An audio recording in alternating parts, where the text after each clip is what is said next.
এই গাছটা কি চিনতে পারছেন? এটা হলো লজ্জাবতী। ছোটবেলায় কত যে এরকম হাত দিয়ে এই যে একটু ওরে ছোঁয়া দিলেই ও কেমন জানি লজ্জায় চুপসে যায়। মানে পাতাগুলো একদম মনে হয় মরার মতো হয়ে যাইতেছে। এই গাছগুলা এখন কিন্তু এই গাছগুলা পাওয়া যায় না। এই গাছগুলা মানে অনেক জায়গা থেকে হারিয়ে যাচ্ছে।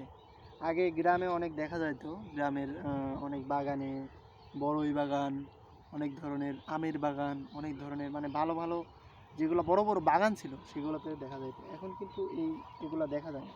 আর এখন আমি এটা যেখানে পেয়েছি সেটা হলো উত্তরায়। আপনার কি বিশ্বাস হয় যে উত্তরায় এরকম লজ্জাবতীর গাছ পাওয়া যাবে, যেখানে গ্রামেই এসব পাওয়া যাচ্ছে না এখন ঢাকা শহরের ভিতরে? এবং কি সবচেয়ে মানে উত্তরাকে বলা হয় যে ঢাকা শহরের একটা আহ, মানে অনেক ধনবান ব্যক্তিদের বসবাস, সেইখানে পাওয়া যাচ্ছে এই গাছগুলো। এখন এগুলো আমাদের বেঁচে রাখতে হবে, এগুলা আহ, হারাই যেতে দেওয়া যাবে না।